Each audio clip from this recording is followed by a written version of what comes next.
Lahat tayo ay gustong magmahal at mahalin. Pero minsan sa maling tao tayo napupunta dahilan para tayo mismo ay maging masamang tao din.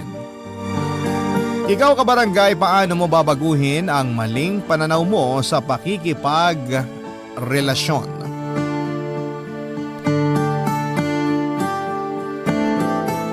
Dear Papa Dudut, magandang tanghali po sa inyo at sa kapwa ko kabarangay.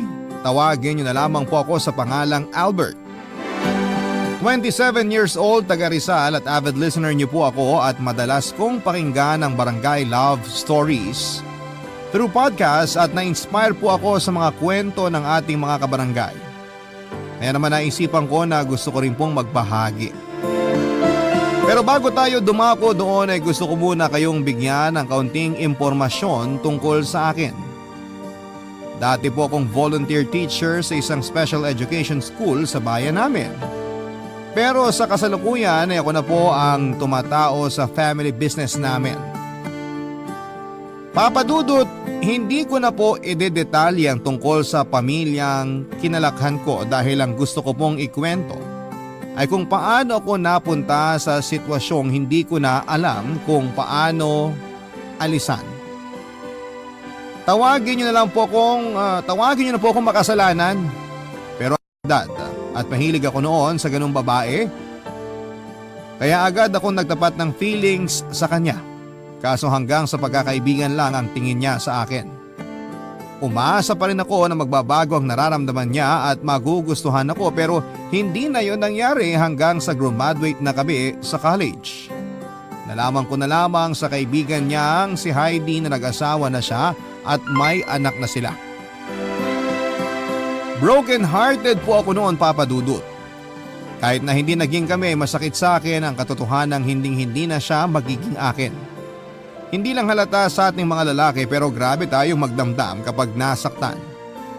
Nang time na yon ay naging marupok din ako at nakuha ko pa talagang i-chat siya. Ang sabi ko ay masaya ako para sa kanya pero durog na durog talaga ang puso ko. Umiyak ako noon habang unti-unting tinatanggap na hindi kami para sa isa't isa. Pero hindi lang naman po si Mia ang babaeng kinabaliwang ko noong araw. May mga nagustuhan din po akong ibang babae at isa na doon si Dina, Papa Dudut. Maganda po siya at naagaw niya agad ang atensyon ko. Kaya nga nang magkaroon ako ng pagkakataon na lapitan siya para kausapin ay hindi na po ako nagpatumpik-tumpik pa. At sinamantala ko na ang pagkakataon, Papa Dudut.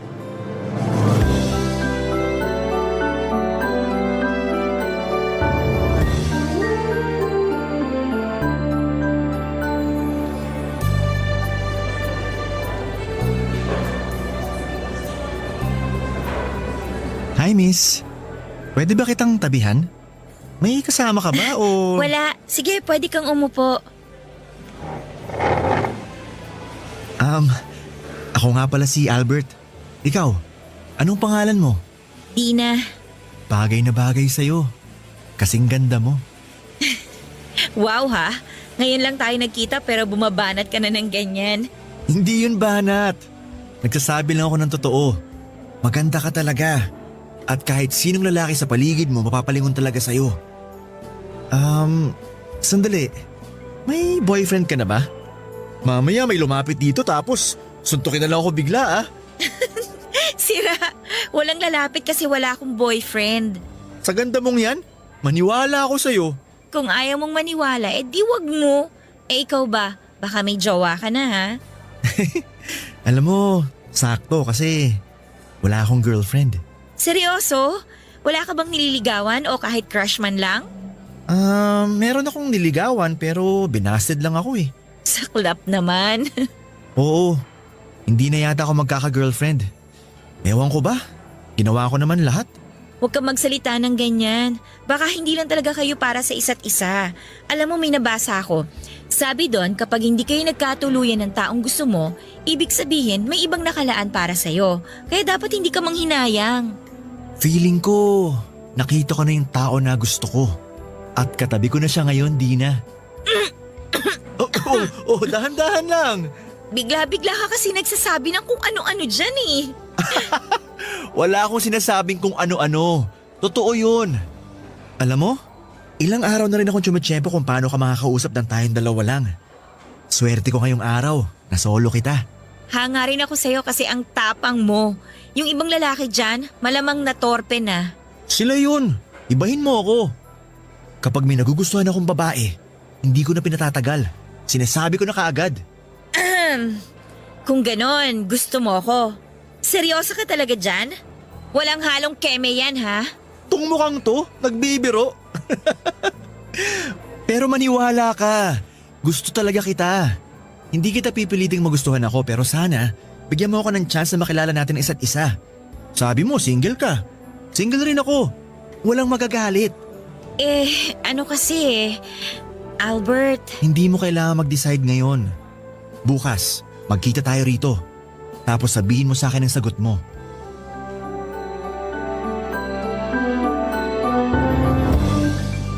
Kinabukasan ay nagkita po ulit kami ni Dina at napapayag ko siya na ligawan.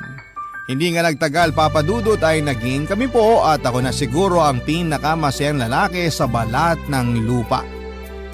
Nasabi ko pa noon sa sarili ko na ang swerte ko. Hindi niyo po ako masisisi kasi meron na rin po akong niligawan pero binasid lamang ako. Yun po ang pinsan ng kaibigan ko na sa ngayon ay pamilyado na rin. Mahal na mahal ko po si Dina papadudot at para sa akin ay siya ng babaeng pakakasalan ko balang araw.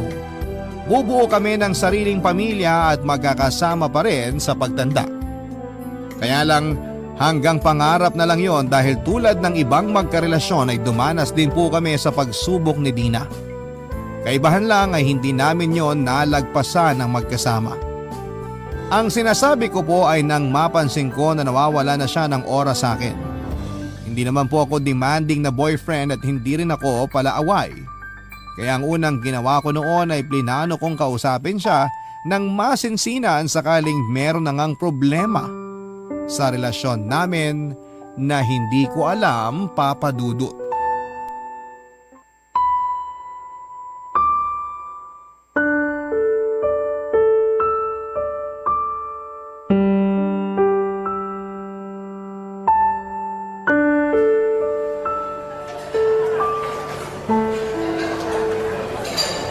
Dina, ba't kanino pa ako hindi kinakausap? Galit ka ba sa akin? anong hindi ako magagalit sa'yo? Ang kulit-kulit mo. Ngayon na nga lang tayo nagkita tapos inaaway mo pa ako. Pwede ba? Huwag ka magpaawa dyan, ha? Hindi bagay sa'yo. Ay, ano ba kasing problema natin? Bakit iritang-irita ka na niyaya kita makipag-date ngayon? Mukhang napilitan ka lang yata na sumama eh. Hindi ba obvious? Sinabi ko naman kasi sa'yo na busy ako. Tsaka may ibang lakad ako, Albert. Pag ikaw may pupuntahan, pinapakailaman ba kita? Ano ba kasi yung lakad na yun? Bakit mas gusto mo pang puntahan yun kesa sa date natin? Ngayon na lang tayo lumabas, Dina. Huwag ka nga OA. Lagi tayo nagkikita sa school. Iba yun. Ang arte-arte naman. Para kang bata kung umasta. Ay, ang gusto ko lang naman magkaroon ng oras tong relasyon natin. Napapansin ko kasi na wala ka ng panahon sa akin eh. Lagi kang busy. Ano ba kasi pinagkakaabalahan mo? School-related matters yon, Albert. Hindi mo ako kailangan tingnan ng ganyan na para bang may kasalanan ako sa'yo. Teka nga sandali. Ako ang dapat nagalit sa atin, di ba? Huwag mo ibalik sa akin ang sisi. Di kita sinisisi, Dina. Feeling ko kasi hindi na ako mahalaga sa'yo. Feeling ko hindi mo na ako mahal kaya... Kulang sa nutrisyon ng utak mo kaya kung ano-ano na ang iniisip mo, Albert. Masisisi mo ba ako? Ganun yung pinaparamdam mo sa akin? Tsaka, sandali nga. Sino ba yung chat ng chat sa'yo? Akin na nga yung phone mo. Patingin ako. Ano ba? Huwag kang ang praning. Wala lang tono. Anong wala? Kung makapag-chat sa'yo sunod-sunod. Hindi niya ba alam na kasama mo ako at nagde-date tayo? Kung hindi, ako nang magsasabi sa kanya. Akin na yung phone mo. Ewan ko sa'yo, Albert. Kapag hindi ka umayos, iiwanan talaga kita dito. Pinagtitinginan na tayo ng mga tao, oh. Di ka ba nahihiya? Sorry. Hindi ko naman sinasadya. Frustrated lang ako. Kaya di ako makapag-isip ng tama. Wala ka naman kasing dapat isipin dahil magkasama na tayo. Okay, I'm sorry kung nagalit ako sa'yo. Pero pwede bang kalimutan na lang natin na nangyari? Mag-focus na lang tayo sa date natin ngayon, okay? Sorry din kasi makulit ako, Dina. Ayos na yun. Gets ko naman kung bakit ka nagkakaganyan eh. May mga bagay talaga na hindi natin kontrolado. Tulad nitong pagiging busy natin, kaya hindi na rin tayo nakakalabas masyado. Kaya nga sinasamantala ko ng pagkakataon na pareho tayong available, Dina. Alam ko yun. Thank you sa effort mo sa relasyon natin, ha? Siyempre, mahal kita. At gagawin ko ang lahat para sa'yo, Dina.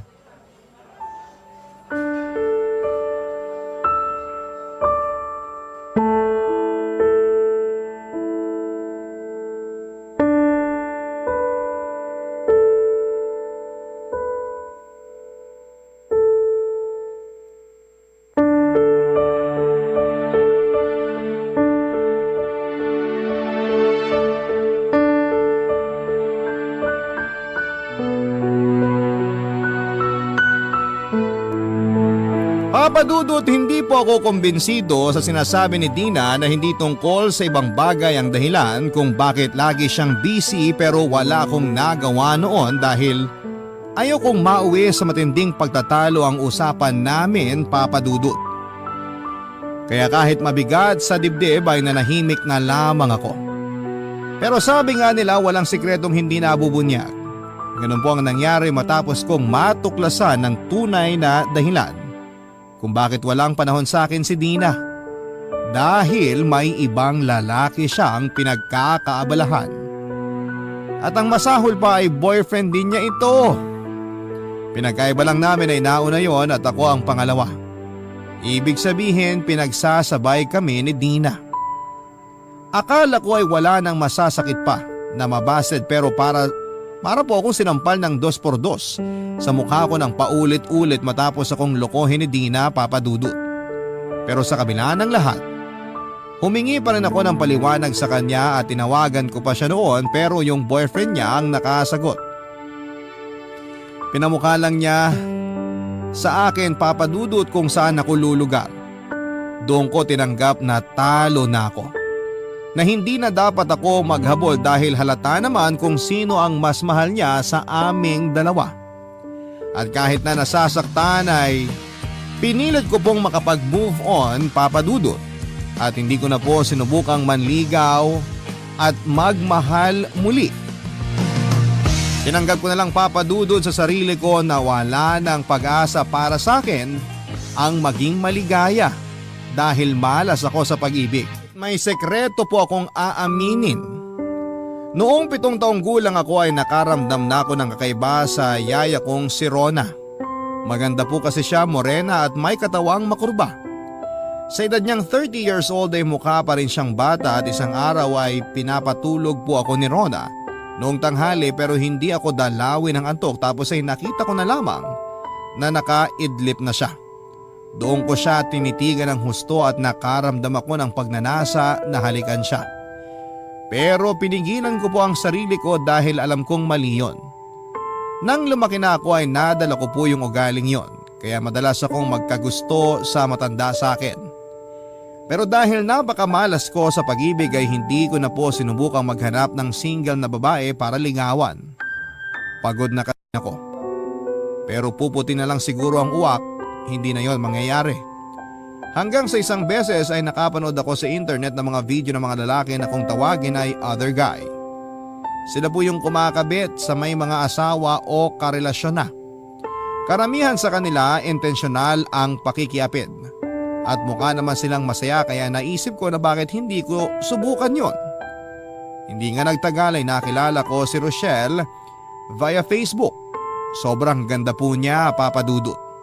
Para siyang si Marian Rivera. Pagkatapos ko siyang i-add ay nag-message na po ako sa kanya at nakipag-video call ako, Papa Dudut.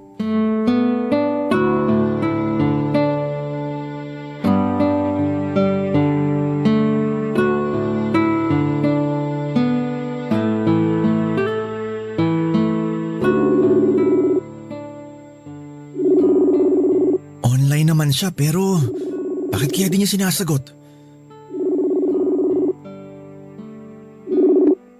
Yun! Sinagot din! Hi Rochelle! Grabe! Parang araw-araw lalo kang gumaganda. Hi Albert! Nakita kong nililike mo yung mga pictures ko at ang dami mo ring chat sa akin. Oo, sorry kasi gusto lang talaga kitang makausap. Busy ka ba? Nakaistorbo ba ako? Hindi naman. Wala akong masyadong ginagawa kaya nasagot ko ang tawag mo. Mabuti kung ganon. Sensya ka na ha. Gusto ko lang makipagkaibigan sa'yo. Huwag kang mag-alala. Hindi ako manggaghancho. Tingnan mo, nakikipag-video call nga ako sa'yo para malaman mo na hindi rin ako poser o scammer.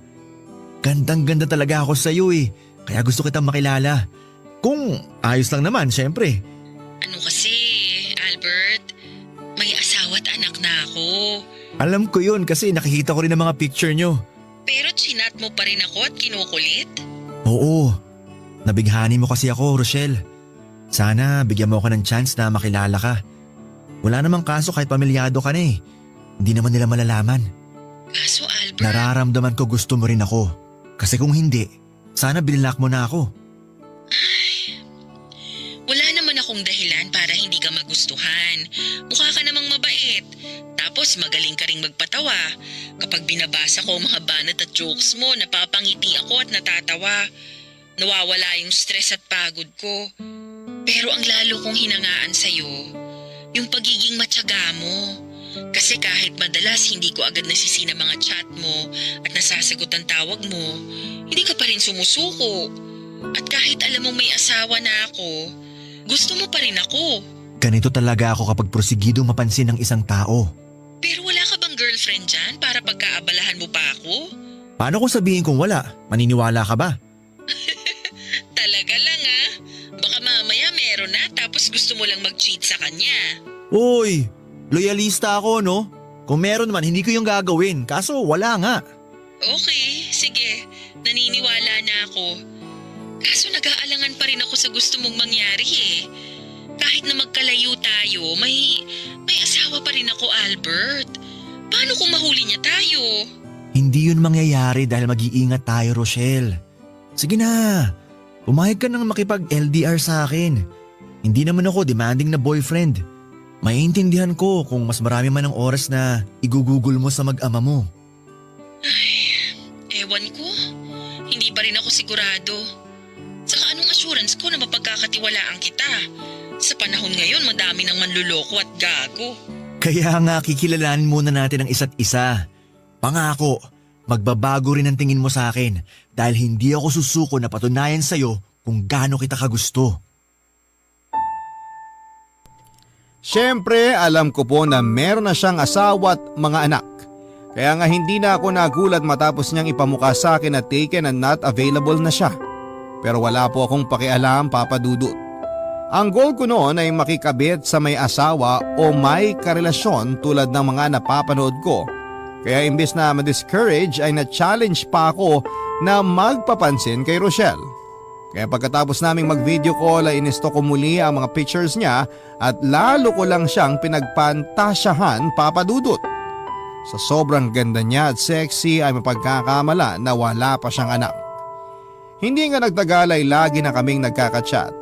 Doon ko na sinamantala ang pagkakataon na dumamoves sa kanya at sinabi ko rin na gabi-gabi ko siyang iniisip. Mabuti na lang at hindi siya natakot sa akin at in-entertain pa rin niya ako dahil mas malambing pa ako kesa sa asawa niya.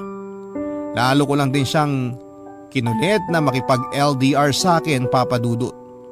Nung una ay hesitant pa talaga siya pero inassure ko na dahil malayo naman kami sa isa't isa, taga Mindanao kasi siya ay walang magiging komplikasyon ng relasyon namin. Hindi nga nagtagal ay naging kami rin ni Rochelle, Papa Dudut. At sa bawat araw na lumilipas, lalo lang po akong naging masaya sa relasyon namin kahit na magkalayo kami. Pero may pagkakataon na minsan ay nagiinit po ang katawan ko, Papa Dudut. Yun po yung unang beses na niyaya ko si Rochelle na gawin yung bagay na eksklusibo lamang para sa mga mag-asawa.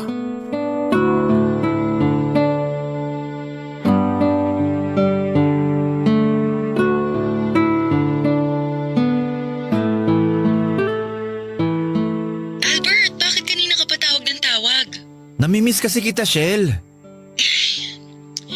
Pero kasama ko ang mister ko kanina. Paano na lang kung magduda siya dahil tingin ako ng tingin sa phone ko? Hindi ka ba nakikinig? Miss na nga kita. Maghapon na kayo magkasama ng asawa mo. Ako naman ang pansinin mo. Hindi mo kailangan magalit dahil narinig kong sinabi mo. Saka bakit parang ang demanding mo yata ngayon? Akala ko ba ayos lang sa'yo at naiintindihan mo ang sitwasyon natin? Ipapaalala ko lang sa'yo yung sinabi mo noon, Albert, ha? Baka kasi nakakalimutan mo. Sabi mo, okay sa'yo tong setup natin. O bakit ka gumaganyan ngayon? Ay, pasensya ka na, Shell. Hindi ko lang napigilan ang sarili ko. Siguro, nagsiselos lang ako sa mister mo kasi nakakasama ka niya. Alam ko naman ang sitwasyon natin. Pero minsan naiisip ko, sana ako na lang nasa posisyon niya. Ano ba yung sinasabi mo? Bakit bigla ka nalang nagkaganyan? May nangyari ba dyan sa inyo? Wala naman. Malungkot lang ako ngayon tapos naalala kita. Kung nandyan lang ako, mamasahihin kita para nare-relax ka. Kung di mo na itatanong, magaling yatang trumabaho tong mga kamay ko. Talaga? Nako, sana talaga nandito ka, Shell. Pero, pwede mo naman akong pasayahin kahit na nandyan ka. Ano? Naisip ko lang, since may relasyon naman tayo. Nasisiraan ka na ba, Albert? Ayoko! Bakit? Di ba napag-usapan naman natin yun? Sabi mo willing kang subukan, mapaligaya mo lang ako. Shell, please. Atin-atin lang naman to, wala makakaalam. Kasama ko ang asawa ko dito sa bahay. Ano na lang ang sasabihin nun pag nalaman niyang… basta!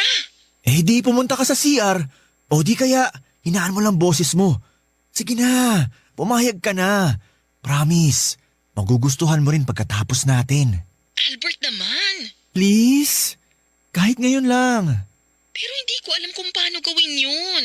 Wala akong experience sa ganun. Huwag kang mag-alala. Basta sundin mo lang ipapagawa ko. Magtiwala ka sa akin. Ano, pumapayag ka na ba? O sige, pero mamaya na lang kapag tulog na ang asawa at anak ko. Salamat, Shell! O sige na, ibababa ko na muna. Hinahanap na ako ng asawa ko. Puntahan ko lang dun, baka magduda na yon. Okay, pero sa akin ka mamaya ah. Pagkatapos po namin gawin ang bagay na yon ni Rochelle ay sobrang saya po ng kalooban ko, Papa Dudut. Sa katunayan, ang sarap ng tulog ko ng gabing yon. At pakiramdam ko ay para akong sanggol na hinihele sa duyan. Alam ko na mali, marumi at makasalanan ang ginawa naming yon. Pero hindi ko na po inisip ang sasabihin ng iba dahil satisfied po ako sa nangyari sa amin. Hanggang sa ang isang beses na yon ay nasundan pa nga ng isa pang beses, Papa Dudut. Daig ko pang nasa cloud 9 dahil sa sobrang ligaya kahit na sa phone lang namin yon ginagawa. Kasama na rin kasi doon yung thrill na baka mahuli kami ng asawa niya. Papa Dudut, hindi po ako nag-aral at lumaki para maging salot sa relasyon at makasira ng pamilya. Pero habang tumatanda po ako ay nagbabago po ang tingin ko sa mundo. Siguro ay dala na rin ang pinagdaanan ko noong araw. Mga kabiguan sa pag-ibig, niloko at pinagmukhang tanga. Madalas ay tuksuhin na malapit nang lumagpas sa kalendaryo ang edad pero wala pa rin girlfriend. Kaya ako naging mapusok. Matino pa naman ako mag-isip pero madali po akong madala sa damdamin kaya ang resulta ay paulit-ulit ko pong nakikita ang sarili ko na nasa pakikiapid. Para sa akin ay wala naman itong pinagkaiba sa normal na magkarelasyon.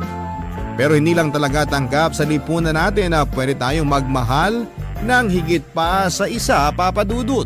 Kabarangay, i-share mo ang iyong barangay love stories. Sabay-sabay nating pakinggan ang iyong kwento ng pag-ibig, buhay at pag-asa. Ipadala lang sa barangaylovestories@yahoo.com. Suntok sa buwan na magkaroon ng happy ending ang relasyon namin ni Rochelle. Pero umaasa pa rin ako na siya na yung babaeng tinadhana sa akin ng langit na makakasama ko sa habang buhay. Wala po akong pakialam kahit pamilyado na siya. Kung maghihiwalay sila ng asawa niya ay sisiguraduhin kong hindi sila mapapariwara ng anak niya dahil handa akong tumayong padre di pamilya nila. Nakakatawa man pakinggan at marami sa ating mga kabarangay ang magsasabi na nahihibang na ba ako, pero wala po akong kakayahang pigilan ang damdamin ko dahil nagmahal lang naman po ako, Papa Dudut. Nagpatuloy ang relasyon namin ni Rochelle pero hindi nagtagal ay nangyari ang kinakatakutan ko. Napansin ko na lamang po kasi na may kakaiba sa pakikitungo niya sa akin. Alam ko naman na may kaagaw ako sa oras niya dahil pamilyado na siyang tao. Pero iba yung kutob ko ng panahon na yon. Nawawala na po ng oras sa akin si Rochelle at hindi na kami regular na nagkaka-chat o nagvi-video call. Miss na miss ko na siya at bago pa ako masiraan ng ulo, sa kakaisip kung ano ang mali sa amin ay nakipag-video call po ako sa kanya at nag-usap kami. Doon ko po nalaman ang saloobin ni Rochelle tungkol sa relasyon namin, Papa Dudut. Dahilan para masaktan po ako ng sobra-sobra.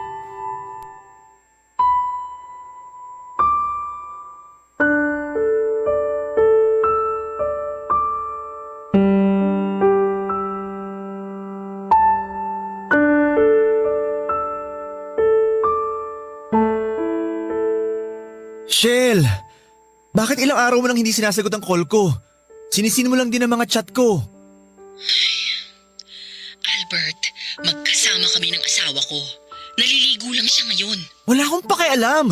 Lagi na lang kayong magkasama. Paano naman ako, Rochelle? Teka, bakit bihis na bihis ka yata? Saan ang punta mo? Aalis kami ng asawa at anak ko. Kakain kami sa labas. Magse-celebrate dahil anniversary din namin. Please lang, Albert, huwag kang manggulo.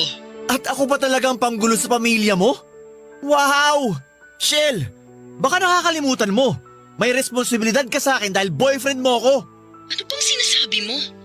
Baka ikaw ang nakakalimot sa ating dalawa kung ano lang at hanggang saan lang ang meron tayo. Saka huwag kang umasta na parang pagmamayari mo ko, Albert. Simulat sa pool, alam mo dapat na hindi tayo magiging seryoso dahil may pamilya na ako. Konting panahon lang naman ang hiling ko sa'yo. Konting atensyon. Mahirap bang ibigay yun? Hindi ko naman nakakalimutan kung saan ang lugar ko sa buhay mo, Shell. Pero sana isipin mo rin na mararamdaman ko. Ewan ko sa'yo, Albert. Kalalaki mong tao pero ang drama-drama mo. Naaalibadbaran ako. Saka huwag kang magpaawa dyan na akala mo aping-api ka. Hindi mo kasi naiintindihan ang pinanggagalingan ko kaya mo nasasabi yan. Sawang-sawa na akong intindihin ka kasi masahol ka pa sa 5 years old. Hindi ka naman bata. Nasa tamang edad ka na. Hindi ka ba napapagod sa setup nating to, Albert? Kasi kung ako ang tatanungin mo, pagod na ako. Anong sinasabi mo? Ayoko na. Tigilan na natin to, please lang. Ang laki-laki na ng kasalanan ko sa mag-ama ko simula nang pumayag akong maging tayo. Natukso ko, oo. Pero gusto ko ng magbagong buhay. Gusto ko ng itamang pagkakamali ko, Albert. Nakikipaghiwalay ka sa akin, ganun ba? Oo.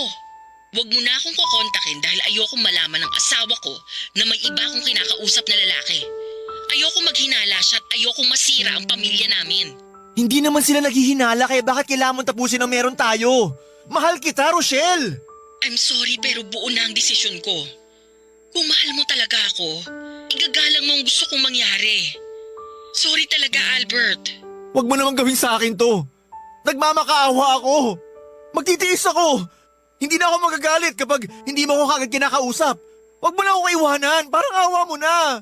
Sorry talaga pero tapusin na natin ang lahat. Sige na, kailangan ko na mag-ayos ng sarili dahil baka maghinala pa ang asawa ko. Bye! Shell! Shell! Please! Huwag mo naman gawin sa akin to. Minahal kita ng gusto. Umasa ako! May posibilidad naman talaga na maghiwalay kami at piliin niya ang pamilya niya kesa sa akin. Pero hindi ko naihanda ang sarili ko na magiging ganon lang kadali kay Rochelle na itapon ang lahat ng meron kami. At hindi ko rin kasi akalain na mahuhulog ako sa kanya ng husto. Bagay na pinagsisihan ko, Papa Dudut. Hindi po yun ang unang beses na nasaktan ako pero yung pakiramdam ay para bang bago sa akin. Kumbaga sa isdang bagong huli ay sariwa at nanunuot yung kirot ng patalim na nakatarak sa puso ko dahil sa pakikipagkalasakit ni Rochelle. Hindi ko siya sinisisi kung mas piliin niya ang pamilya niya.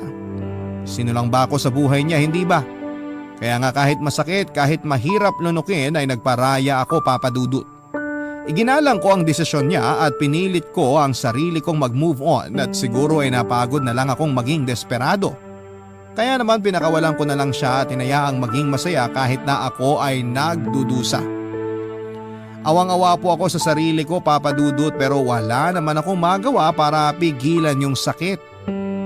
Naitatanong ko noon sa Diyos na parusa ko ba na habang buhay maging miserable sa pag-ibig dahil makasalanan akong tao. Kung oo, walang saysay din na magbago ako dahil paulit-ulit lang akong kakarmahin.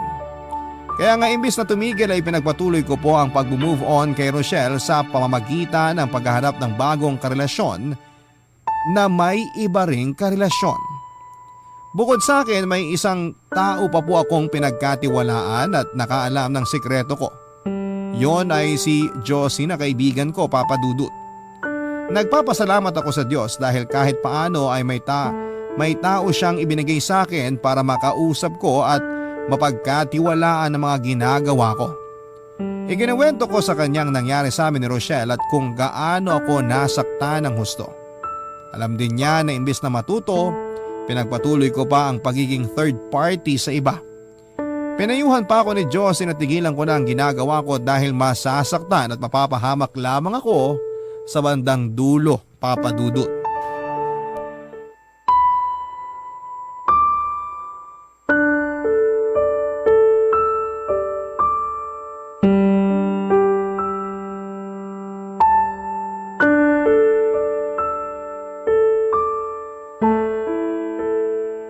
Alam mo na pwede ka na namang masaktan ng husto sa dulo pero ginagawa mo pa rin. Ewan ko ba naman sa'yo, Albert? Kailan ka ba matututo? Hindi ko alam kung kailan, Josie. O kung matututo pa ba ako tulad ng sinasabi mo. Kung malalaman lang ng ibang tao tong pinaggagawa mo, sigurado madidisappoint sila sa'yo. Aware ka na masama makipagrelasyon sa taken na pero ginagawa mo pa rin. Hindi ka ba nakukonsensya dahil nakakasira ka ng pagsasama? Bakit ako makukonsensya? Yung mga babaeng pumapayag na makipagrelasyon sa akin. Bakit? Sila ba na konsensya habang iniiputin nila mga boyfriend nila? Hindi ganun ang punto ko. Oo, nakakainis yun at unfair sa mga karelasyon nila na tapat at mahal na mahal sila. Pero hindi lang sila ang may kasalanan. Kasama ka rin. Naikukwento mo sa akin kung paano mo sila i-pursue. Kaya napapapayag mo silang makipagrelasyon sa'yo. Sa'yo palang may mali na talaga kasi ba't kailangan mong gawin yun? Hindi ka ba pwedeng humanap ng single o walang sabi tapos yun ang ligawan mo? Ginawa ko na yun dati pero nasaktan lang ako. At sa pagiging third party mo, hindi ka ba nasasaktan? Sa nangyari pa lang sa inyo ni Rochelle, mukhang mas malala pa yung pagiging broken-hearted mo kaysa nung niloko ka at naghiwalay kayo ni Dina. Kailan ka ba matututo? Niloko ka o manloko ka, pareho ka pa rin masasaktan sa dulo. Ay, anong gusto mong gawin ko? Sige nga. Kahit pala saan ako lumugar, wala rin. Masasaktan din ako, Josie. Pakiramdam ko tuloy para akong patapong basura. O kaya parang bola na pinagpapasapasahan. Gusto ko lang naman magmahal at mahalin. Lahat tayo gustong maranasan na umibig at ibigin. At hindi natin kontrolado kung anong klaseng tao ang darating sa buhay natin. Kung mabuti ba siya o masama. Pero kahit nagaano pa kapangit ang maging karanasan natin sa pag-ibig, wag natin tong i-apply sa sarili natin. Kung niloko ka, wag ka maging instrumento para makapanloko. Kung ginamit ka, wag mong ibalik sa ibang masamang bagay na naranasan mo. Albert, kaibigan kita. At bilang kaibigan mo, gusto kong mapabuti ka. Alam ko hindi habang buhay nasa ganitong setup ka. Napangangatawanan mo na talaga ang pagiging third party hanggang pagtanda mo. Nalulungkot ako dahil ayaw kitang mapahamak. Gusto ko maging masaya ka. Please, magbago ka na. Pagkatapos naming mag-usap ni Josie ay napag-isipan ko ng gusto ang mga sinabi niya. Na kailangan ko na talagang magbagong buhay dahil yun lang ang paraan para mapabuti ako. Aminado ako na nahihiya ako sa sarili ko dahil sa pinaggagawa ko. Pero paano nga ba tumigil sa gawain na kinasanayan ko na. Na kahit panandalian ay napapasaya ako ng pagnanasa kong ito. Kung pwede lang sanang isang araw ay gumising ako na nakapagbagong buhay na ako, mas magiging madali sa akin ang lahat. Pero dahil walang ganon sa tunay na buhay, imbis na sundin ang sinabi ni Josie na magbago na ako ay ipinagpatuloy ko pa rin ng pakikiapid ko, Papa Dudut. Sa kasalukuyan ay nasa third party setup pa rin po ako, Papa Dudut. Sinusubukan ko na wag masyadong ma-fall para hindi ako masaktan ng husto. Alam ko na kabaliwan dahil walang assurance na hindi ako mapapahamak, pero ewan ko ba. Wala na po yata akong pag-asa para ako mawala pa sa sitwasyong ito. O kung meron man ay malaking palaisipan sa akin kung papaano. Siguro ay pride na rin na may kasamang pagpapanggap dahil kahit alam ko na mali ay pinipilit ko pa rin na gawing tama. Sana po ay mapayuhan po ninyo ako sa aking pinagdaraanan para magbago ang pananaw ko sa pakikipagrelasyon. Maraming salamat po, Papa Dudut, sakaling mapili po ninyong itampok ang kwento ko sa Barangay Love Stories. Palagi po kayong sinusuportahan namin dahil magaganda at nakapagbibigay ng aral sa buhay ang inyong programa. Ang inyo pong kapuso at kabarangay forever, Albert. Barangay Love Stories.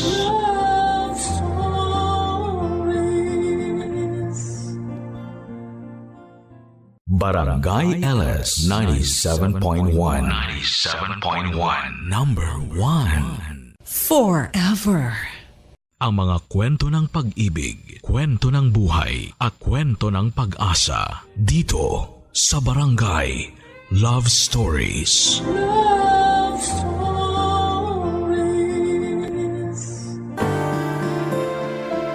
Ang pagmamahal ay hindi palaging may kapalit. Dahil mas mahalaga na minamahal mo ng buo at totoo ang isang tao. Kahit ikaw na lang ang lumalaban. Ikaw, kabarangay, kaya mo bang ipagpatuloy ang pagmamahal kahit na ikaw na lang ang naniniwala? Dear Papa Dudut, sa buhay natin ay palaging may isang taong nagbibigay ng kulay at direksyon sa atin. Yung taong ginagawa nating dahilan para maging matatag tayo at magpatuloy na maging malakas. At masasabi ko na walang ibang pwedeng makapagbigay kulay sa buhay ko kung hindi ang nag-iisang anak kong si Marlon. Papa Dudo, tawagin niyo na lamang po ako sa pangalang Selly. 51 years old at nagtatrabaho bilang mananahe sa isang pabrika. Maaga kong nabiyuda dahil namatay sa stroke ang asawa ko. Kaya naman mula noon ay mag-isa ko nang tinataguyod ang anak kong si Marlon. Maswerte ako na may mabubuting tao na handa pa ring tumulong sa akin noon. Pero hindi talaga naging madali ang pagiging single parent ko. Pero kinaya ko para sa nag-iisang anak ko. Dahil wala naman na siyang ibang aasahan kung hindi ako lamang, Papa Dudut.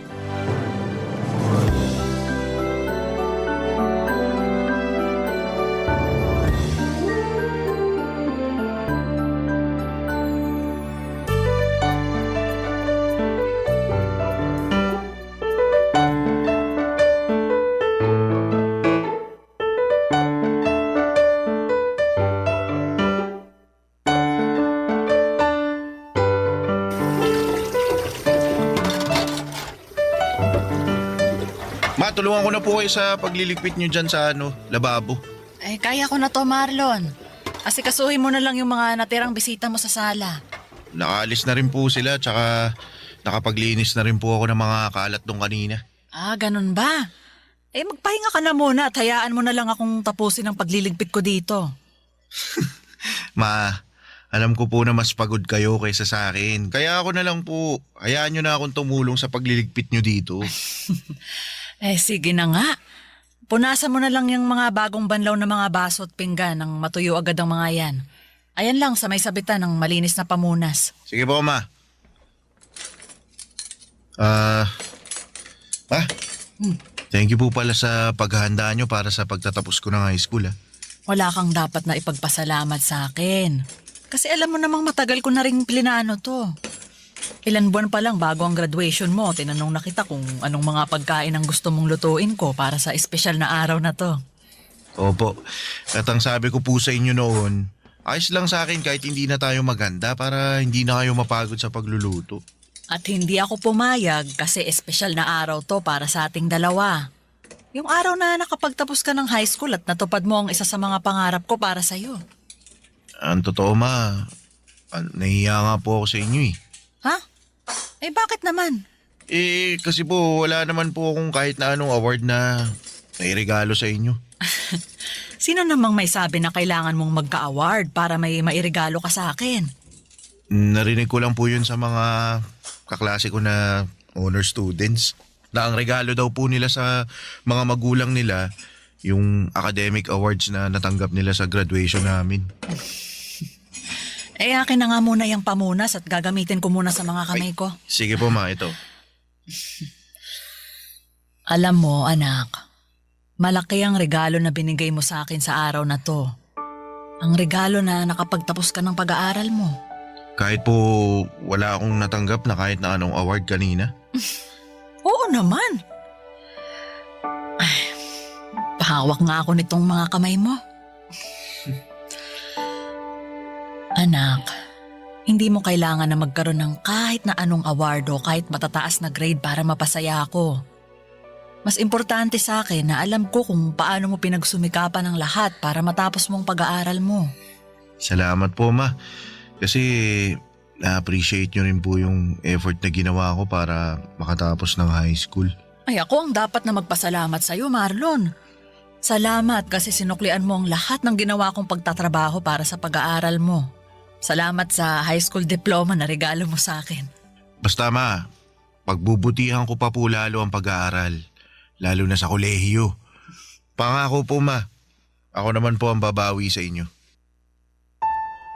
Papadudot noong nabubuhay ang asawa ko ay simple lang ang buhay namin. Nagtatrabaho siya sa munisipyo at ako naman ay nagdesisyon na maging housewife. Sa asawa ko talagang si Manuel nanggaling ang ideya na yon. Dahil may trabaho din ako noon sa isang hardware shop. Pero nang maging masela ng pagbubuntis ko ay pinahinto niya na muna ako sa pagtatrabaho. Pero ang gusto ko sana noon, bumalik kapag nakapanganak na ako. Pero sumang-ayon na rin ako sa suggestion ni Manuel na maging full-time na may bahay niya.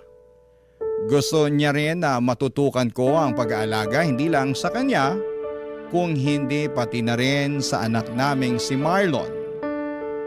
Naging mabuting asawa at tatay ang asawa ko, Papa Dudut.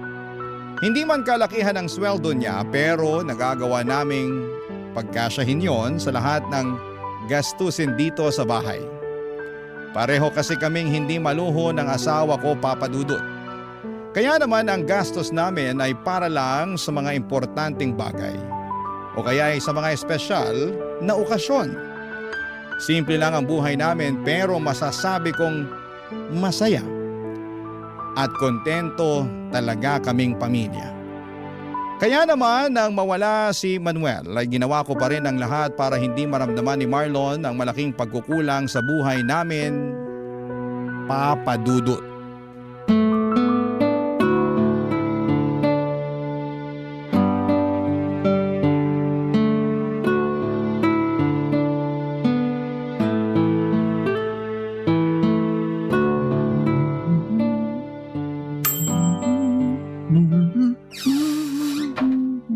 Oh, Marlon, ang aga mo naman yatang nakauwi ngayon. Opo ma, hindi po kasi pumasok yung professor sa last subject kaya yun, canceled yung klase namin. Sakto ang uwi mo. Kasi katatapos ko lang din halos mag-bake. Uy, nag-bake po pala kayo ng paborito kong banana cake. Ayos. Nag-request kasi yung ninang Pia mo para sa birthday ng anak niya. Request din daw ng anak niya kaya hindi na ako nakatanggi na mag-bake para sa kanila. Pwede mo nang kainin yung nasa isang tray dahil yan ang first batch na binake ko. Sige po ma, kukuha na po ako dito ha.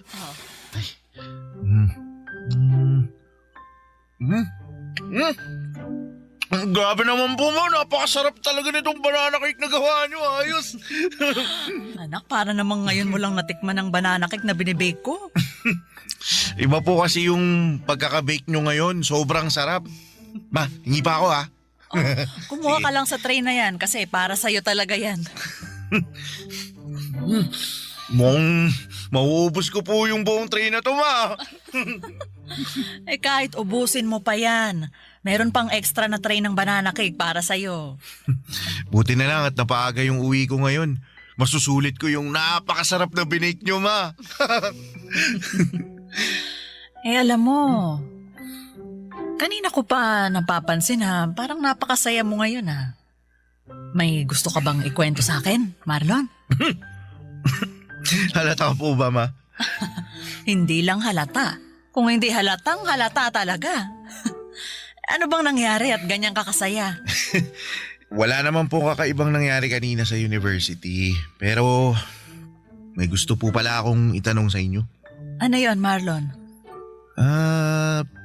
Paano po kayo niligawan ni Papa noon? Seryosong tanong ba talaga yan? Opo, kasi bigla po akong na-curious sa sa love story niyong dalawa. O sige, sasagutin ko na ang tanong mo. Ang papa mo kasi, hindi mahiyain tapos makulit, na parang ikaw. Mahilig siyang magbigay ng mga regalo pero hindi yung mga mamahaling bagay. Kung hindi yung mga simpleng bagay na alam niyang makakapagpasaya sa akin, kagaya ng mga bulaklak na pinipitas niya sa mismong bakuran ng bahay nila, o kaya prutas at gulay mula sa tanim nila, o yung mga pagkain na siya mismong nagluto. Ang effort naman po pala ni Papa sa mga regalo niya sa inyo. Oo, kasi ang sabi niya, gusto niya na lahat ng bagay na ibibigay niya sa akin, totoong pinaghirapan niya. Yun daw kasi ang paraan niya para patunayan na seryoso siya sa panliligaw na ginagawa niya sa akin. Ikaw ba, anak? May napupusuan ka na bang babae na gusto mong ligawan? Po? Ako po? Oo. Ikaw lang naman ang anak ko at nag-iisang kausap ko ngayon dito sa kusina. Sino ba yung babaeng nagugustuhan mo?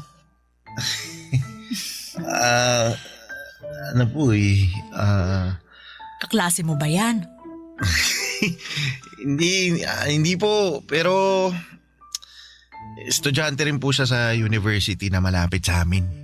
Giselle po yung pangalan niya, ma. Ganda siya. Mabait. May cute na dimple sa magkabilang pisngi niya. Tapos kapag ngumingiti po siya, mas lalo po siyang nagiging cute sa paningin ko. Tsaka mabait po talaga siya. Sigurado ako, magugustuhan niyo po siya, ma.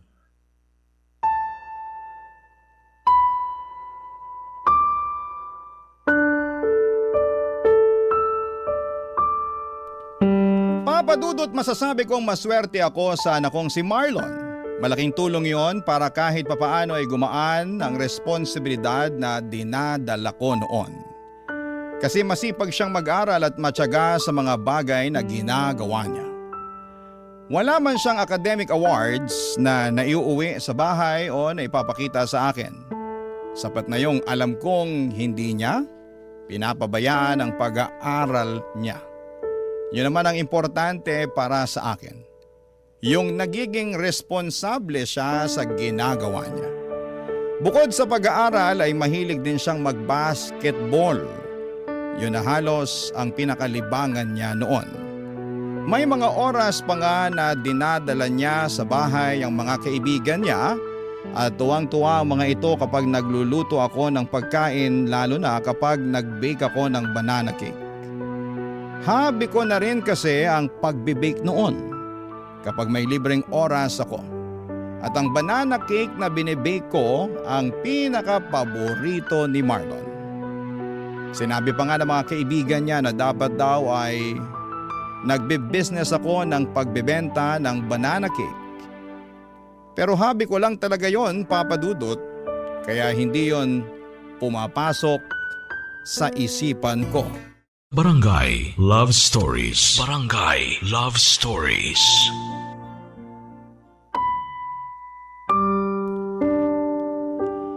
Papadudot, hindi madalas magkwento si Marlon ng tungkol sa mga babaeng nagugustuhan niya. Naririnig ko lang sa mga kwentuhan nila minsan na may mga kaibigan niya na nag-uusap kapag nakatambay sila sa bahay. Ang pag-aasaran nila ay tungkol dito. Kaya na magkwento na sa akin si Marlon ay natuwa talaga ako. Kasi yun ang unang beses na ginawa niya yon. Nararamdaman ko kaagad na medyo malalim ang pagkagusto niya kay Giselle. Kasi iba ang mga ngiti sa labi niya habang nagkukwento tungkol dito. Papadudot, madalas din na hawak niya ang cellphone niya kapag nasa loob siya ng bahay. Nakangiti habang nakaharap dito. Sa 10 oras naman ng gabi ay naririnig ko rin ang boses niya na mahinang nagsasalita at tumatawa. Sigurado akong si Giselle rin ang kausap niya noon. Wala naman akong ibang nakikitang problema at masaya pa nga ako kasi nakikita kong inspirado ang anak ko. Alam ko rin na hindi niya naman pinapabayaan ang pag-aaral niya. Malaki kasi talaga ang tiwala ko sa kanya noon, Papadudot.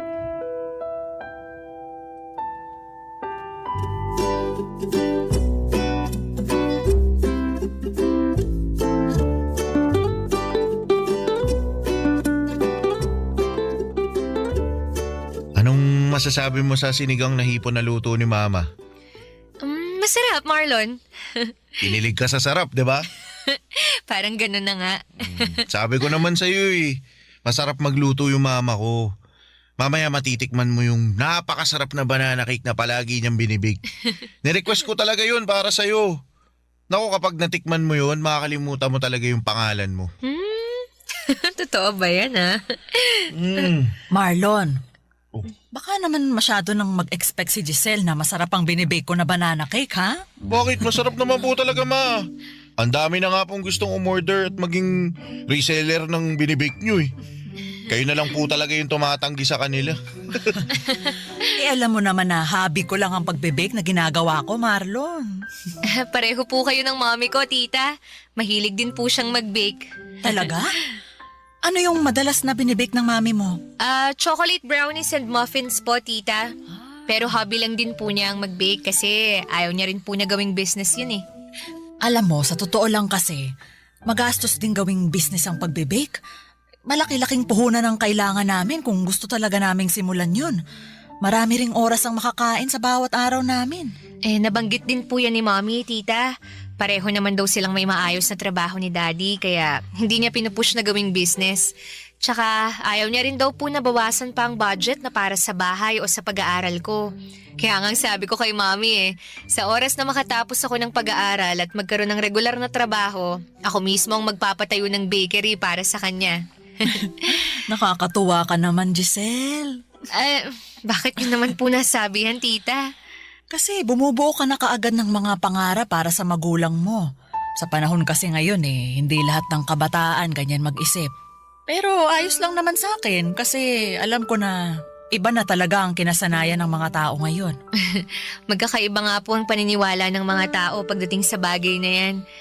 Basta para sa akin po, obligasyon pa rin naming mga anak na suklian lahat ng naging sakripisyo ng mga magulang namin. Sana dumami pa ang mga anak na kagaya mo. Kasi hindi lahat ng magulang nagkaroon ng oras na makapag-ipon para sa sarili nila. Yung iba, binuhos ang oras at buhay nila sa mga anak nila. Pero para sa akin naman, hindi ko naman inoobliga si Marlon na tulungan ako sa oras na makatapos na siya ng pag-aaral niya. Pero sinabi ko rin naman po sa inyo na gusto ko rin makabawi sa inyo, Ma. Nakwento rin po ni Marlon sa akin yung mga pangarap niya para sa inyo, tita. Talaga? Ano naman ang nakwento ng anak ko sa'yo na tungkol doon? Yung plano niyang pagbili ng malaking bahay para sa inyo, pagpapalago ng negosyo niyo, tsaka pagkuha ng sasakyan, para kayo naman po ang maihahatid at sundo niya. Ay naku, nakakatuwa talagang marinig yan mula sa inyo ng mga kabataan. Siguro, para sa akin lang ayoko naman na itali ng mga anak ang buhay nila sa pagtulong sa mga magulang na kagaya ko. Kayo ang responsibilidad namin hanggang sa tumanda na kayo at magkaroon ng sariling mga buhay. At kahit anong mangyari, responsibilidad naming mga magulang ang sarili namin.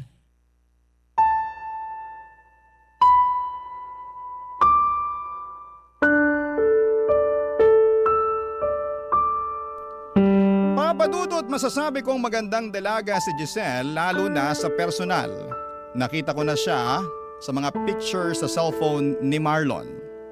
Hindi siya katangkaran, payat, maputi ang kutis at palangiti ang mga labi niya. Mabait at magalang din siyang makipag-usap sa akin noon. Naramdaman ko na nahihiya pa siya sa akin dahil panay ang gamit niya ng po sa tuwing magsasalita siya. Nakwento nga ni Marlon na bago pa man sila makarating sa bahay, ilang beses pa raw na napatigil sa paglalakad si Giselle at nagtanong tungkol sa akin. Ang sabi niya sobrang kinakabahan daw talaga ito na makilala ako. Halata talaga yon sa boses niya noong magkausap kami.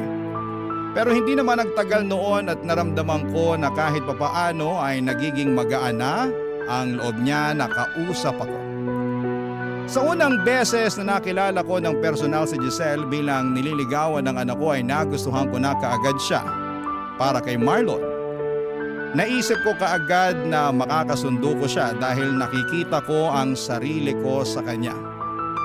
Kagaya ko ay nag-iisang anak lang din pala siya ng mga magulang niya. Pangarap niya na makapagtapos ng pag-aaral at matulungan ng papa at mama niya. Naniniwala raw kasi siya na kailangan niyang suklian ang lahat ng sakripisyo ng mga ito sa kanya, Papa Dudut.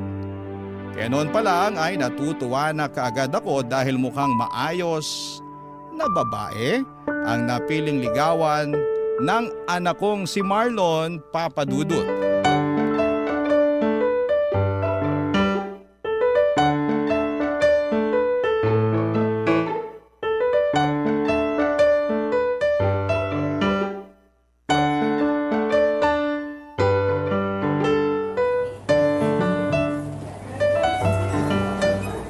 Hoy, Selly! Mabuti naman nandito ka pa sa kantin. Patapos ka na bang kumain? Ay, hindi pa, Pia. Halos kakasimula ko lang din mag-lunch. Ay, naku sakto. May kasabay pala akong kumain. Oh, nagbabaon ka pa rin pala ng pagkain mo. Oo, mas tipid eh. Ayan din ang nasa isip ko, kaya palagi rin akong may baon para sa lunch break natin. Ay, maiba ako, no? Kumusta na nga pala yung inaanak ko? Ayun, sa awa ng Diyos, lumalaking mabuti at magalang na anak. Ay, hindi ka ba niya binibigyan ng sakit sa ulo? Naku, hindi. Kagaya ng sabi ko, mabait talaga si Marlon. Masipag mag-aral, saka may nililigawan na ngayon. Ay, talaga? Ay, mabuti ayos lang sa'yo na nanliligaw na yung anak mo. Oo naman. Wala naman akong nakikita na masama sa ginagawa niya, Pia. Binata naman si Marlon at dalagang nililigawan niya. Alam mo kasi, iba na rin ang mga kabataan ngayon. Baka lang makabuntis na maaga yung inaanak ko. Naku, may kilala ko ang anak ko at alam ko na responsable siya sa bawat bagay na ginagawa niya. Nakilala ko na nga rin yung nililigawan niya eh. Talaga? Oo. Paminsan-minsan dumadalaw din sa bahay. Nako mabait naman ba? Oo, mabait saka magalang. Gusto ko na nga ang batang yun para sa anak ko eh. Pero ang sabi ni Marlon, hindi niya minamadali si Giselle. Maghihintay siya na maging handa na si Giselle na sagutin siya.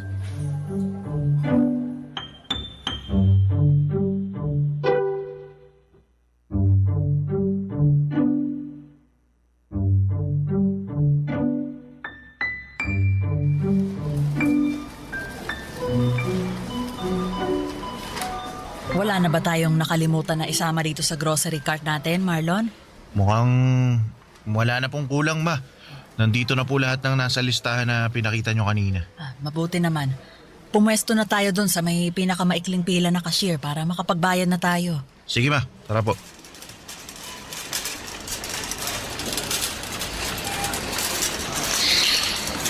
Ang daming tao ngayon dito sa grocery, no? Oo nga po, may. Mabuti na lang sinamahan mo ko at nagawa kong tapusin agad ang pag-grocery ko. Hindi rin naman po ako busy ngayon. Wala ba kayong lakad ni Giselle? Wala po, ma. Umuwi po kasi sila ng parents niya sa Pangasinan para sa birthday celebration ng lola niya. Pero, ma, ano pong tingin nyo kay Giselle? Mukha naman siyang mabait talaga, Marlon. Natutuwa nga ako at napakagalang niyang makipag-usap sa akin. Halata na mahiyain talaga siya, lalo na nung unang beses ko siyang makausap. Mahihain po talaga yun. Naalala ko naman yung kaba niya nung sinabi ko na ipapakilala ko siya sa inyo. Namutla yung mukha. Tsaka yung labi niya namutla rin. Ay, hindi naman ako mukhang masungit ah. Bakit siya kinakabahan na makilala ko? First time niya raw po kasi na maipakilala sa magulang ng nanliligaw sa kanya. Sabi ko naman po, ang dahilan kung bakit dinala ko siya sa bahay para makilala niya ang espesyal na tao sa buhay ko. Kung sino yung nagbibigay ng buhay sa akin at humubog sa kung sino ako ngayon. Tsaka gusto kong makita niya mismo kung gaano kabait at kaganda yung mama ko. At nagawa mo pa talagang isingit ang pambobola na yan sa akin. Di nagsasabi lang po ako ng totoo pero alam niyo ma, mabait talaga si Giselle. At yun ang dahilan kung bakit sigurado ako na siya na ang gusto ko makasama na bumuo ng mga pangarap sa buhay. Ano pala sa tingin mo ang estado ng panliligaw mo sa kanya? Mukha naman pong malaki yung pag-asa ko. Nararamdaman ko po na gusto niya rin ako eh. At malapit niya na ako sagutin ma.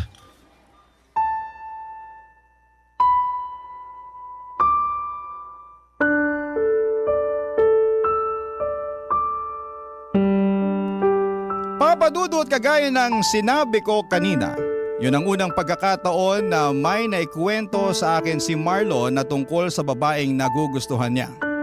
Natuwa ako dahil mas nagiging open na siya sa akin tungkol sa personal na buhay niya. Kahit malapit kami or malapit kami sa isa't isa ay hindi naman kasi namin na pag-uusapan ang tungkol sa bagay na yon. Naisip ko pa nga na kung nabubuhay ang asawa kong si Manuel ay baka mas makapagkwento pa sa kanya si Marlon. Pero nang magsimula na nga siyang magkwento sa akin ay iba ang saya na nararamdaman ko. Para bang mas naging close pa kami, lalo na nang magkwento pa siya ng ibang mga bagay tungkol kay Giselle. Ang saya lang makinig sa mga kwento niya at makita siyang inspirado dahil po sa isang tao. Halos hindi nawawala ang ngiti sa mga labi niya, lalo na kapag hawak niya ang cellphone niya, lalo na kapag kausap niya doon si Giselle. Papa Dudut. Barangay Love Stories. Barangay Love Stories. Papa Dudut, masasabi ko na nagmana si Marlon sa asawa kong si Manuel pagdating sa kung papaano sila magmahal ng isang babae. Kagaya ni Manuel ay nakita ko noon na palaging gusto ni Marlon na kausap si Giselle, mapatext o tawag man. Ganon din kasi si Manuel sa akin noon, Papa Dudut, dahil hindi pa uso ang cellphone noong panahon namin. Madalas akong tinatawagan ni Manuel sa telepono ng bahay namin at madalas din siyang dumadalaw noon sa bahay namin, lalo na noong nililigawan niya pa lamang ako. Kaya naman ayos lang sa akin sa tuwing magpapaalam si Marlon na aalis ng bahay o malilate ng uwi dahil pupuntahan niya si Giselle sa bahay nila.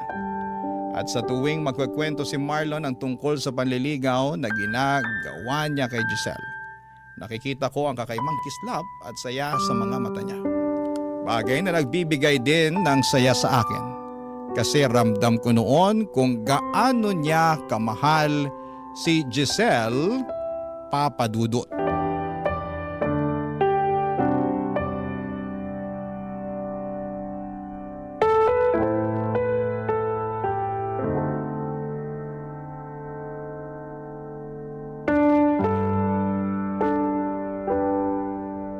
Oh, Marlon, ayos ka lang ba? Opo ma, ayos lang ako. Sigurado ka?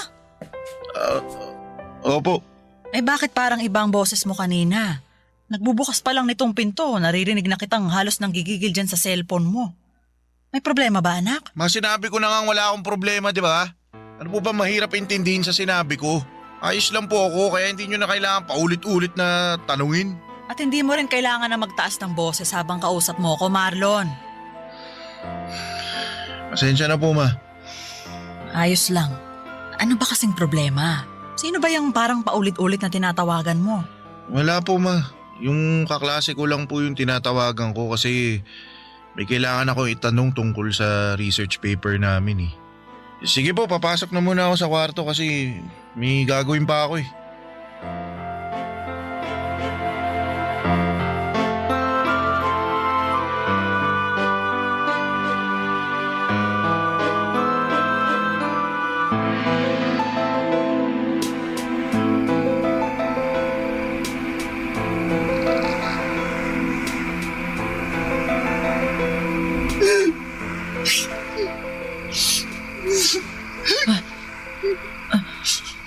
Sino ba yung umiiyak ngayon ng 10 oras ng gabi?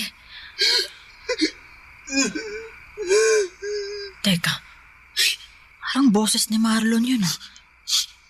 Ay, makabangon na nga muna nang mapuntahan ko siya.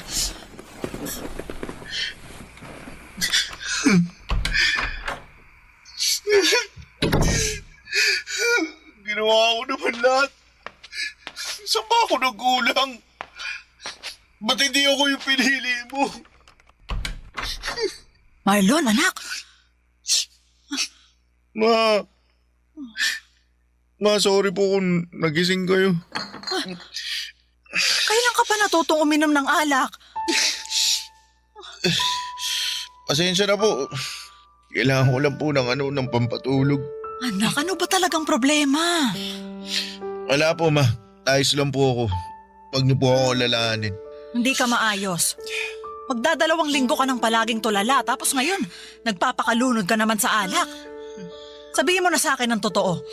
Tungkol ba to kay Giselle?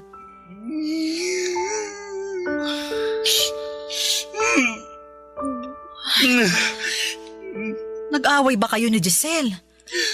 May hindi ba kayo naging pagkakaunawaan? Ano ba talagang nangyari, Marlon? Kinausap ko po kasi si Giselle. Sabi niya, humito na raw po ako sa ginagawa kong panliligaw sa kanya. Baka naman kasi gusto lang niya na mas makapag-focus muna sa pag-aaral niya. Kaya niya sinabi yun. Ma, hindi po kasi yun yung dahilan kung bakit niya ako pinahinto sa panliligaw ko sa kanya. Ano bang naging dahilan niya? Sabi niya po kasi, sabi niya may boyfriend na raw po siya. May mahal na siyang iba kaya wag ko na raw sayangin yung oras ko sa kanya. Ma, ba't naman ganun? Ginawa ko naman lahat eh. Ginawa ko lahat para patunayan yung pagmamahal ko sa kanya pero bakit hindi po ako pinili niya? Bakit ako po yung naiwan? Anak, si Giselle lang ang makakasagot sa mga tanong mo, ha? Alam kong mahirap pero sa ngayon, kailangan mong magpakatatag. Hindi lang naman si Giselle ang babaeng pwede mong mahalin. Bata ka pa, Marlon. Marami pang pwedeng mangyari sa buhay mo. Pero si Giselle po kasi gusto ko eh. Siya po yung mahal ko. Wala po ibang pwedeng mahalin kundi siya lang. Ma, siya lang po. Mahal ko si Giselle eh. Mahal na mahal ko po siya. Mahal na mahal.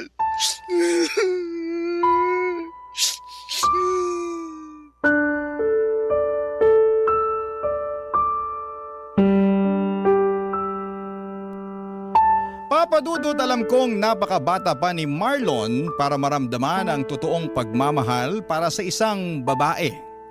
Marami pa siyang iba na pwedeng makilala at mahalin. Pero sa totoo lang, umasa na rin ako noon na sanay si Giselle na rin ang makatuluyan niya sa hinaharap. Dahil sa ilang beses na dumalaw ito sa bahay, nakita ko kung gaano siya kabait at kagalang. Kaya pati ako ay nalungkot nang malaman ko na hindi niya kayang suklian ang pagmamahal ng anak ko. Na may iba na siyang minamahal kaya pinatigil na niya si Marlon sa panliligaw sa kanya. Nang mga sumunod pang araw noon ay nakita ko ang tila pagbagsak ng mundo ni Marlon. Palagi siyang walang ganang kumain, tulala sa sala kapag uuwi galing sa trabaho, at ang pinakamasakit yung naririnig ko siyang umiiyak gabi-gabi sa kwarto niya. Nadudurog talaga ang puso ko sa nakikita kong pagbagsak niya. At ginawa ko po ang lahat para maiparamdam sa kanya na lilipas din ang lahat ng sakit na nararamdaman niya. Na hindi lang kay Giselle titigil ang mundo niya, na magagawa niyang makausad kahit paunti-unti. Kaya lang ay bago pa man niya magawa yun ay tila sumuko na mismo ang katawan niya. Dahil isang umaga ay hindi na lamang siya nagising. Papadudot.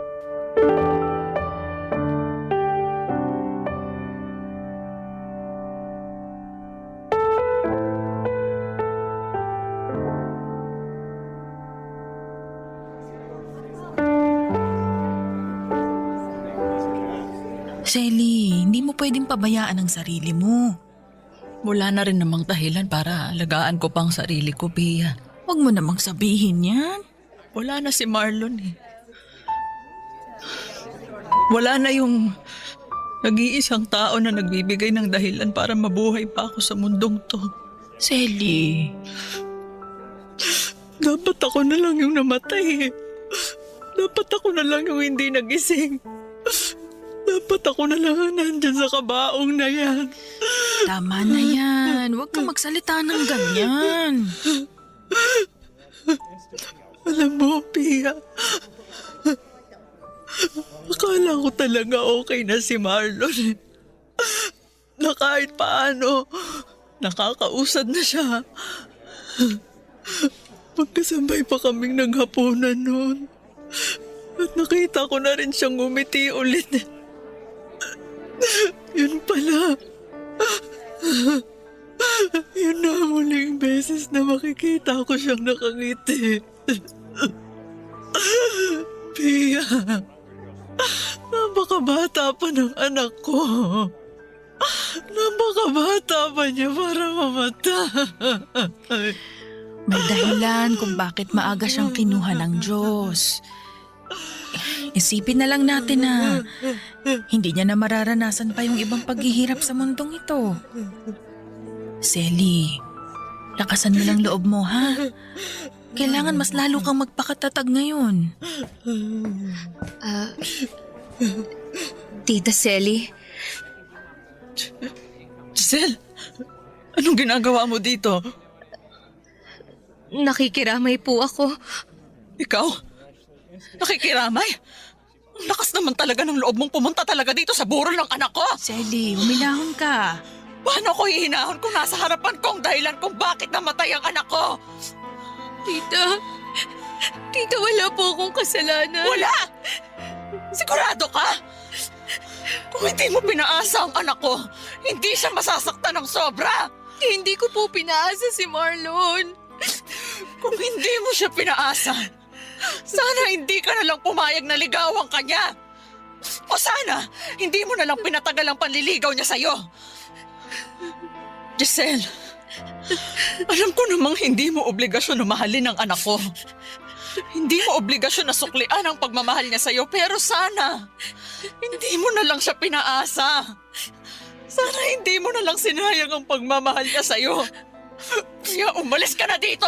Umalis ka na! Selly, huwag mong itulak si Umalis ka Giselle. na dito! Selly! Sandali lang po. Gusto ko lang pong makita si Marlon kahit saglit lang. Wala kang karapatang makita siya dahil ikaw ang dahilan kung bakit nandyan sa kabaong na yan! Umalis ka! Umalis ka Tita, na! sorry po. Hindi ko po gusto na mangyari sa kanya to.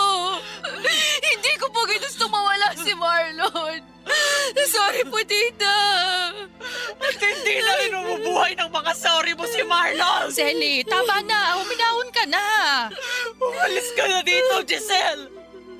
At ayoko nang makita yung pagbumukha mo kahit kailan! Naging mabait sa'yo si Marlon. Wala siyang ibang ginawa kung hindi ang mahalin ka. Pero sinaktan mo lang siya. At ikaw ang dahilan kung bakit siya namatay. Ikaw ang pumatay sa anak ko, Giselle. Kaya umalis ka na bago pa kita kalad ka rin palabas ng pamamahay ko. Umalis ka na!